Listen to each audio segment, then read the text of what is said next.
नमस्कार, आप देख रहे हैं YIS न्यूज। रामपुर के सपा सांसद मोहिबुल्लाह नदवी ने प्रेस वार्ता आयोजित कर वक्फ बोर्ड संशोधन बिल पर तथा केंद्रीय बजट पर कसे तंज। कहा, बजट में युवाओं के लिए न ही नौकरी है और न ही रोजगार। वक्फ संशोधन बिल हमारे खिलाफ।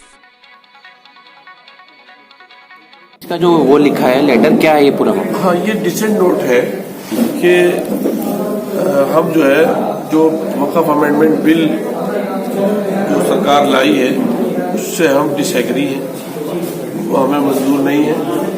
और उसमें जो क्लॉज हैं, क्लॉज बाई क्लॉज हमने उसको जो है वो रिजेक्ट किया है। और हमारा जो रिजेक्शन था, जो हमने सवालात उठाए थे, कुछ चीज़ें उन्होंने हमारी निकाल दी थी, लेकिन हम लोगों ने फिर स्पीकर साहब से, सारे अपोजिशन के मेंबरों ने जो है वो इस पर आवाज़ उठाई, तो उसके बाद फिर उन्होंने उन चीज़ों को दोबारा शामिल करने का आश्वासन दिया और शामिल की गई हैं। और ये रामपुर के लिए, हम सब के लिए ये बहुत ही की बात है कि रामपुर की नुमाइंदगी हमने की और पूरी कमेटी में एक स्कॉलर, सभी स्कॉलर नाते और एक इमाम और रामपुर के प्रतिनिधि की हैसियत से मैं इसमें शामिल था। कई बार कमेटी के अंदर ये बात भी आई कि कुरान पाक में और वक़्फ़ के माने क्या है और वक़्फ़ है या नहीं है, तो अल्हम्दुलिल्लाह हमने पूरी वजाहत के साथ ये बात रखी कि वक़्फ़ जो है वो इस्लामी इबादत का एक हिस्सा है और उसकी सुपरलेटिव डिग्री ज़कात से शुरू होती है और उसके बाद फिर औक़ाफ़, मसाजिद, मदारिस, सब खानकाएँ, ये सब जो है औक़ाफ़ का हिस्सा है।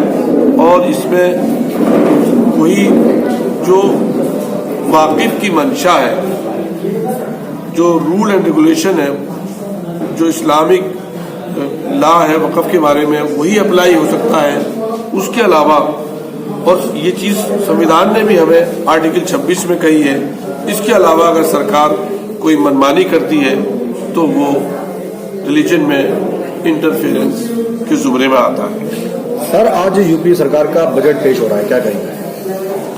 आज नहीं, 20 को हो रहा है। आज है। देखिए, अभी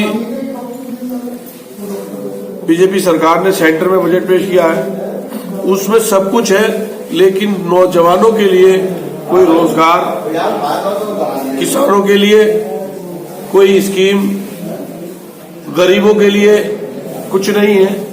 बल्कि जितना कुछ दे रहे हैं वो 5% है और ले 22% रहे। टोटली जो इस फील्ड के स्पेशलिस्ट हैं उन्होंने दिखाया हमें कि ले 22% रहे और दे 5% रहे। तो इससे कैसे ग्रोथ होगी? जीडीपी जो घट रही है उसका बड़ा सबब ये है, जो मध्यम तबके के लोग हैं, जो मिडिल क्लास है, उसकी तो गर्दन पर इस सरकार ने पैर रख दिया है कि या तो 2.5-3 किलो राशन पे जिंदा रहो और हमें वोट देते रहो, और या तुम खत्म हो जाओ। मीडियम क्लास को इनके यहाँ कोई जगह नहीं है। यही वजह है कि माननीय अध्यक्ष जी ने जब फार्मूला पीटीए दिया तो सारे के सारे आवाम और सारी जनता ने उसको दिल से कबूल किया।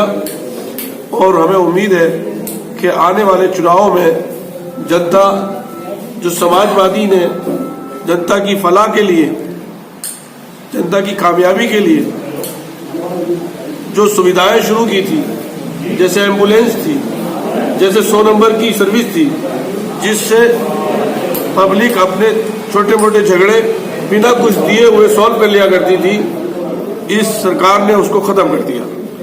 इस सरकार ने गरीबों को इससे सहूलत पहुंचती थी, एम्बुलेंस पहुंचती थी गांव में, उस सुविधा को भी छीन लिया। इस सरकार ने ऐसे ऐसे काम किए कि जिससे पर्चे लीक हुए और लोगों ने अपने आप को ठगा हुआ महसूस किया।